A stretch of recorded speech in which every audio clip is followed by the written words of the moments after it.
అనేక సమస్యల మధ్యన అస్తవ్యస్తంగా ఉన్న ఈ సమాజ పరిస్థితుల మధ్య, అన్యాయ అక్రమాల మధ్య, మాన అవమానాల మధ్య, సుఖదుఖాల మధ్య హాయిగా జీవించడం ఎలా? అనుక్షణం ఆందోళనే ప్రతి ఒక్కరిది, అనుదినం ఆవేదనే. ఇదే సందేహం ప్రతి మనిషిని పట్టి పీడిస్తూ కుదిపేస్తూ ఉంది రోజు రోజుకి.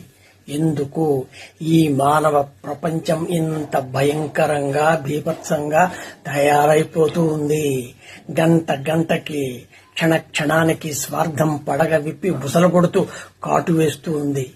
ఇంకా బీభత్సంగా మారడానికి, తయారవడానికి సిద్ధంగా కూడా ఉంది అనేది అర్థమైపోతుంది. ఎక్కడికి పోతూ ఉన్నాం మనం? మానవుల యొక్క హృదయాలు, ప్రపంచం యొక్క తీరుతెన్నులు ఎందుకు ఇలా దిగజారిపోతూ ఉన్నాయి అనే ప్రశ్నలు ఒకవైపు ప్రతి మనిషి బుద్ధిని